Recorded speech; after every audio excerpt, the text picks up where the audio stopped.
people, welcome back to my channel. My name is Megan. In today's video we are doing my August wrap up. These are all the books I read in the month of August. I had such a good reading month in the month of August. The lowest rated book is a 3.5 star, the highest rated book is a 5 star. So I would say that is an amazing reading month. Like, what reading month do you have that where the 3.5 star is the lowest one? I read 14 books in the month of August, and I have 15 to talk about because one is going to be continuing in the month of September because I did not complete it. I just had such positive vibes this month. So if you want positive vibes, this is the video for you, because I'm basically just going to be ranting and raving about how much I loved all of these books. So let's get into it. And also, I don't think it's a coincidence that my best reading month ever is also the month that I read the most fantasy ever. So there we go. Maybe I'm just a fantasy girly. Although I had really positive opinions of these books, I'm also feeling a bit burnt out on fantasy at the moment. I'm like, give me some mystery thrillers. Like right now in September, I'm just kind of on a mystery thriller kick. So anyway, let's talk about all the books. This is basically going to go in section of genres. We're going to start with the genre I read the most of and then go down to the genre I read the least of. So let's get into it. So first we're gonna start with YA fantasy. The first book we're gonna talk about is the book that is gonna take the least amount of time. I did not finish it, and that is Crown of Midnight by Sarah J. Maas. I got to page 114 in this book. I really enjoyed it.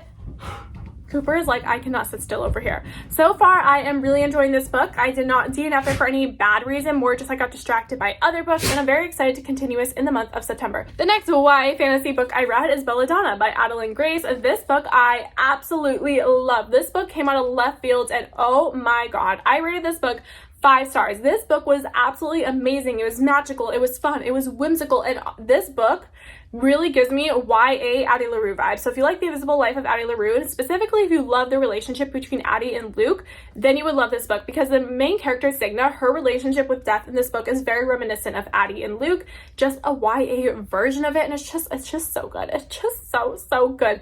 And this book has made me rethink my stance on gothic stories, because if you would have asked me like 2 months ago, Megan, do you like a gothic story? I would have been like, no, they're just not really my vibe. I didn't really like the hacienda. But then I read this book and I was like, oh no, gothic stories are my vibe. I'm absolutely obsessed. And this book was, again, amazing. 5 stars. Loved it so much. I'm very excited to continue on to the next book. I was trying to reflect, why did I love this book so much? Besides the fact that it gives me Addie LaRue vibes, and I love Addie LaRue. Like, I want to get an Addie LaRue tattoo. Like, I love that book, you know? Also, this book is just like a combination of like my 3 favorite genres. Like, we have the YA fantasy elements to it. We have a romance in it. And also, it's like a murder mystery to it. So we have like a bit of like a murder mystery thriller aspect to it. So it's just like everything I love in one book. How can I not just like rate this 5 stars when it has my 3 favorite genres wrapped into one, and it's gothic and it's fun and it has Addie LaRue vibes? So 5 stars, and you should go read it right now. Next 3 YA fantasy books I read are the Carvel Trilogy by Stephanie Garber. So we have Carvel, Legendary, and Finale. So I am just going to review them each individually, but no worries, no spoilers for any of them. I'm going to cut it all out, so you're not going to have to hear my word vomit, but I just cannot like wing it and like summarize things. You know, usually before I do a wrap up, I'll just like kind of go over a summary, like think about it in my head. But like today I was like, let's just wing it, you know, because it's September 5th. I haven't filmed my wrap up yet. We just gotta wing it. Well, I don't know how the book girlies do it that just wing a summary. Like, it cannot be me. I cannot do it because I just word vomit, and I'm gonna cut it all out.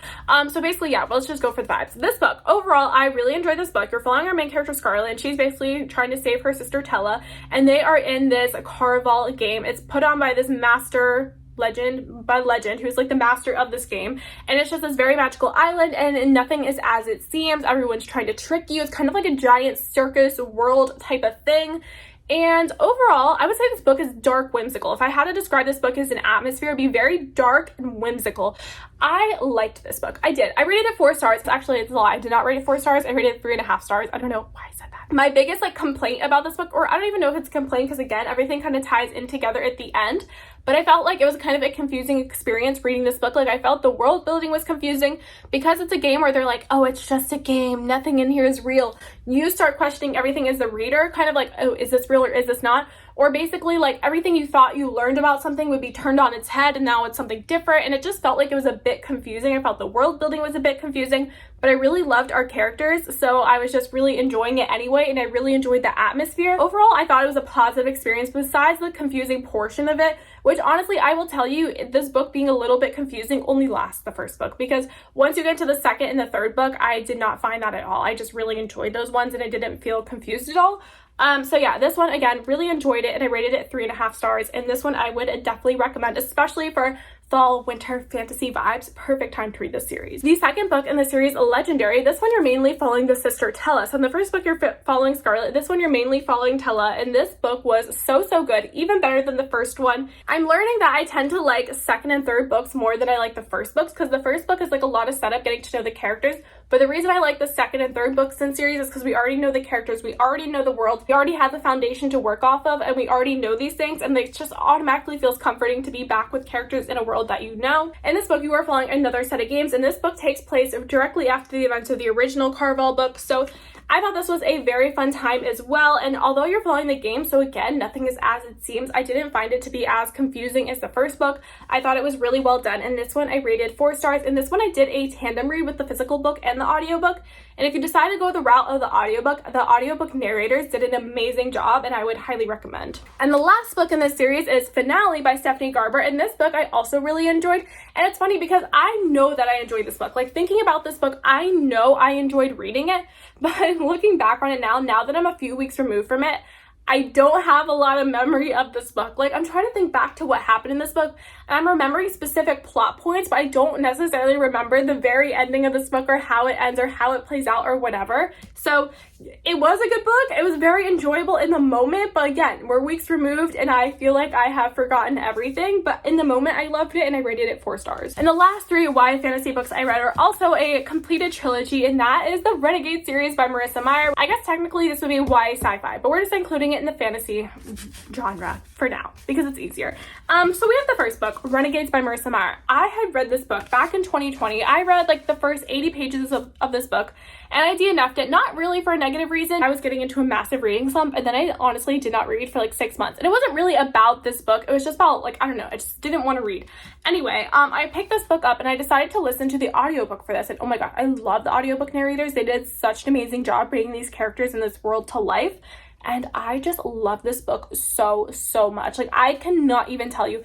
I still think about this book, and I feel like this series in general is part of the reason why I'm in a bit of a fantasy slump, because all I can think about is wanting to reread this entire series. I already read it. Like, I just read it. Like, it just left my brain, but I don't want to pick up anything else because all I want to do is reread it, but reread it physically now and tab it and annotate it. And I'm not an annotations girly, but the series is like making me want to be an annotations girly because I love this series so much. Everything about this book is utterly amazing. You know, so like, if you haven't read it, you should go read it because it is my favorite series. Now, like, if you ask me what is your favorite YA series, I'm gonna be like Renegade Trilogy, hands down, obviously. Like, no, what else is there? And now that I've read this, I have to go read her whole entire backlist, including the Lunar Chronicles. Then we have the second book of the series, Arch Enemies, which, oh my god, this book was so good. I think this book is my favorite book in the series. Yeah, it was the best one, my favorite book in the series. It was utterly amazing. No negative thoughts and opinions, just absolute love and wholesome vibes, and I just want to hug this book. And yes, that's it. I just want to hug it. I just want to hug the book. That's all I want to do to this book, is hug it, relive it, and re-listen to the audiobook, or just reread it physically and annotate it. And then we have the last book in the series, Supernova. Loved this book as well. The ending of this book, absolutely loved this book. Honestly, this book was kind of my least favorite out of all the books, but least favorite when I rated it 4.5 stars is like, you know, it's like I hate even using the word least when it comes to this. Like, what? No, you know? The whole series is a 5-star series, okay? But this one was a 4.5 stars. I didn't love it as much, but I was still obsessed with it and loved it. You know what I mean? Like, if we're tier ranking, it'd go Arch Enemies, Renegades, and then Supernova at the bottom. But for the covers, this would be a #1 cover because it's so beautiful. Now we're moving into my adult fantasy read, starting with the first one, which is Mistborn by Brandon Sanderson. This was featured in 2 or 3 reading vlogs, so I'm not going to go into too much detail on this. But yeah, we have Mistborn by Brandon Sanderson, first book in the Mistborn trilogy. Really enjoyed reading this book. I rated it 4.5 stars. I definitely felt like there was so much setup in this book, but the action definitely paid off for it. And the way this book ended, it felt very complete to me. Like, obviously there's room for the story to grow. Like, there's 2 more books left in the series, but it's not like a cliffhanger where you're like, oh my god, I need to pick up the next book immediately. I'm okay just kind of waiting a bit to pick up The Well of Ascension. But I really enjoyed this book. Honestly, it took me a minute to really get captivated. The thing is, I really did enjoy this book and I was captivated by it. But I definitely hit a certain point where I was like, I cannot put it down, right? There's like points where I was reading, I was like, okay, good. I'm enjoying it, put it down. Enjoying it, put it down. But we hit a certain point in this book where I was like, I am never putting this book down until I finish it. So yeah, really enjoyed this book. If you haven't read it yet, go read it. I don't know what you're doing. I don't know what I'm doing because I'm probably the last person to read this book. So 4.5 stars. And the next two books I read are part of the same series, and that is A Darker Shade of Magic and A Gathering of Shadows by V.E. Schwab. These are the first two books in the Darker Shade of Magic trilogy. So we have the first book, A Darker Shade of Magic. This book is dual POV, but it's also in third person. So you're following Kel and you're following Lila. Kel is an Antari magician, and he lives in Red London, and he works for the king and queen, and he can basically travel through all these different Londons, because in this fantasy world, there are 4 different worlds, and they're all stacked on top of each other. And the thing that all these worlds have in common is they all have the same city named London that are in the same location and name the same thing, right? So he has words for them. So we have Grey London, Red London, White London, and Black London. Black London has just utterly been consumed by magic, and they basically destroyed themselves. Magic destroyed that world, and they have been sealed off from all the other Londons. Then we have White London, who is a very kind of violent London, a very poor and violent London, and they use magic and abuse magic. Then we have Red London, which is kind of like the utopia of magic, right? Everybody's living harmoniously, everything is going well. And then we have Grey London, which is basically our world where there is no magic, and that is where Lila lives. Now, Kel works for the king and queen to basically handle relations between all the different Londons, and he also likes to smuggle artifacts in between the different Londons, which is highly illegal. And doing this gets him into some trouble. He flees to Grey London, where he runs into Lila, and they have this adventure together. And I thought this book was really good. I rated it 4 stars. I really enjoyed my time reading it. It was very plot driven. It was very action packed, but I didn't get the 5-star vibes from it. Like, everybody loves this book, right? On Goodreads, everybody that I know has rated this book 4.5 stars, 5 stars. I just didn't really understand, like, the OMG hype about this book. Like, I thought it was good, but I didn't understand the OMG hype. But we don't always have to. As long as it's a 4-star, that's fine. One thing I love about books is, like, when you look at a cover, right, before you've read a book, you just, like, absorb it for what it is. It's pretty or it's not pretty. But then you read the book, and then the cover just makes so much sense to you, and you understand all the references in the cover, and I love that when you can do that in a book. And this book is definitely one of those books, once you read the story, you can just, like, understand all the references within this, like, very subtle, minimalist cover. And I loved it. So yeah, really enjoyed this book, and I rated it 4 stars. And then the second book in the series is A Gathering of Shadows by V.E. Schwab. This one felt very different from the first book, because at the first book it felt like a completed story. Similar to Mistborn, it felt like, okay, this is the first book in a series, but if you were to only read this book, you would feel satisfied, you would feel complete, you don't have to continue on. Where the first book I felt was very action-packed and plot-driven, this book, on the other hand, I felt was very slice of life. Like, that's like what I kept thinking of. It's very character driven. We're getting to know our characters. We're introducing new characters. We're learning their backstories. Basically just following our characters after those events and just seeing kind of the antics and the shenanigans they get into. It just felt very like slice of life to me. Like, okay, this is life in Red London. This is what our characters are up to. And it's all building up to this thing that's happening at the end of the book, which is the Essentosh. Yeah, the Essentalk. I hope I'm pronouncing that right. I don't know. This is not a real language. It doesn't matter. Which is this like games in Red London where the 3 kingdoms of Red London come together. They put all their magicians together basically to compete against each other, and the winner gets whatever, like, I don't know, notoriety, like, oh my god, hi, I won, our kingdom won, stuff like that. So basically we're just following them setting up these games. We're following the games and then the aftermath of that, and it just felt like this book was very just like so much setup for these games, and I was starting to get a little bored during this book, to be honest. I was like, okay, like, let's pick it up, let's get going. How much do we need of the setup of these games? So yeah, overall, I really enjoyed it. And again, like, it's one of those covers, minimalist cover, but you read the book and you're like, oh, I get it, I get the references. I said this video was going to be all positive vibes for these books, but I do have some criticisms of this book, and I really don't like the main character of this book, Lila. I enjoyed Lila in the first book, but in the second book, she's very like, I'm not one of those girls. And this book is very telling, not showing. So for example, Lila is from Grey London. You know, she has never used magic before. She doesn't even know what magic is. She learns about magic in the first book. But then in this book, she's like learned this whole new language. She has all these magical abilities, and we're just like told that she's like practiced and done these things, but we weren't shown. I just felt like Lila is like, okay, well now she's automatically good at all this stuff, and we didn't really see how she got to that point.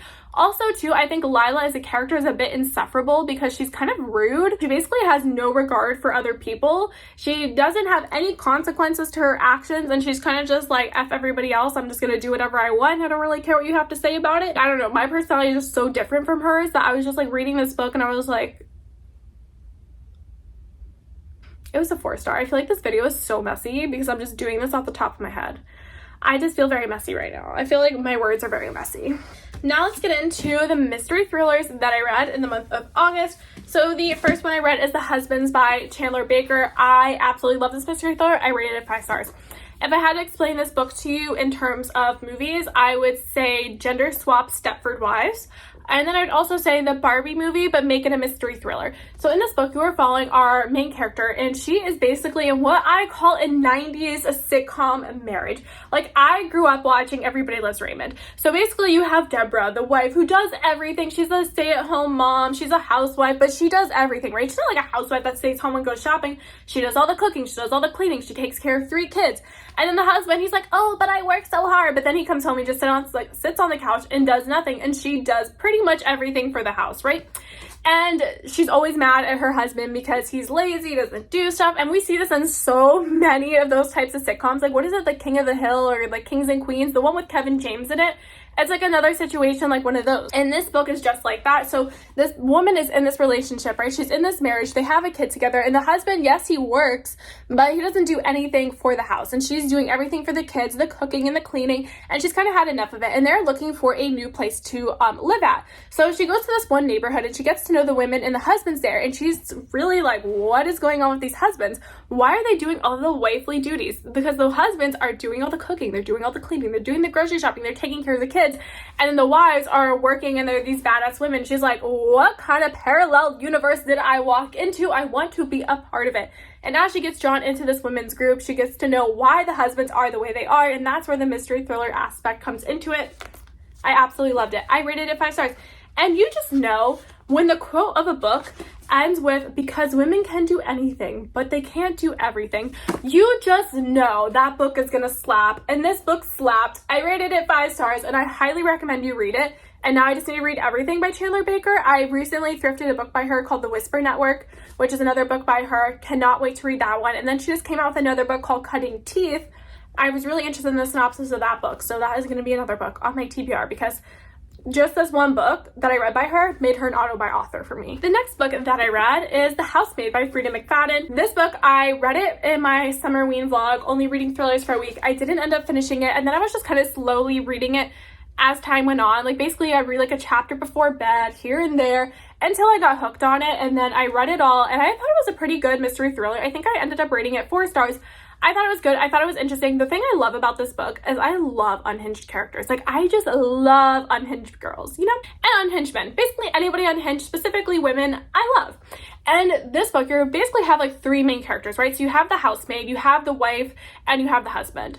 All 3 of them completely unhinged, and I freaking loved it, okay? I just love this book. It was so much fun. It was a fun popcorn read, mystery thriller. It wasn't anything groundbreaking, and I wouldn't say I was like OMG shocked by the events that happened. Like, I don't think there was any point where I gasped. I was like, oh my god, that just happened. But like, it's definitely a really good story, a really good plot. I definitely see why a lot of people like this, but I just feel like when you read a lot of mystery thrillers, it's like takes a lot to be genuinely shocked by them. I did really enjoy the way that it ended, and I would read the sequel to this book for sure. I would never thought I would say I would read a sequel to a mystery thriller because mystery thrillers are very one and done things, but I think I would read the sequel to this one. So yeah, I rated this 4 stars. And the last mystery thriller I read this month is Everyone in My Family Has Killed Someone by Benjamin Stevenson. Oh my god, I love this book. So fun. This is my type of mystery thriller. It's definitely a very unique mystery thriller. Like, this book is Knives Out. If you like Knives Out, this is this book. I listened to the audiobook for this, and I did enjoy the audiobook, but honestly, I wish I would have physically read it. Just the way this book is structured and the way the writing style is, and just the way the narrator talks in this book, it definitely would have been a really great physical read. The author is coming out with a second book in this series called Everyone on This Train is a Suspect, and our main character in this book is also going to be the main character of that book. So that book, I now have learned my lesson. I'm definitely going to do a physical read of it. I am very happy that I bought the physical copy of this book because I definitely will do a physical read of this book again, even though I know the ending. I think it'd definitely be one that I would want to reread, tab, annotate, and yeah. Look at this month. This month of August has made me want to be an annotations girly. I'm like, oh, I need to reread Renegades, annotate that. I need to reread a mystery thriller and annotate that. So yeah, I thought it was a very enjoyable time, very Knives Out vibes, very fun, There are a lot of characters, there's a lot going on, so pay attention when you're reading it, but you will definitely enjoy it. And again, I rated it 5 stars. And the last book we're going to talk about is the one contemporary fiction book that I read this month, and that is The 5-Star Weekend by Ellen Hildebrand. This was featured in a weekly reading vlog. I feel like I went into a lot of detail on this book when I read it, so I'm not going to go in over detail now, but basically if you have read an Ellen Hildebrand novel before, then you have read this book. It doesn't feel much different than her other books. Her books to me are great audiobooks to pass the time, and they're fun and they're entertaining, and this book was no exception to that, and I rated it 4 stars. Those are all the books that I read in the month of August. I hope you guys enjoyed this little reading wrap up. I'm sorry it was so chaotic. I feel like my brain was scattered and I was all over the place, but I've been a few weeks removed from these books. There's a lot going on in my personal life right now, like not in a bad way, like in a positive way. There's a lot going on, but like, you know, it's just made my brain like chaotic. I will see you guys in the next one. If you subscribe down below, I promise you I'll be better in the next one, and I won't be so chaotic and crazy and scatterbrained, because maybe you guys won't get that vibe, but that's the vibe I'm getting from me just talking. I feel like I can't form coherent thoughts at the moment, but I just have a lot on my mind. Anyway, I love you guys so much. Thank you guys for watching, and I will see you guys in the next one. Bye! All these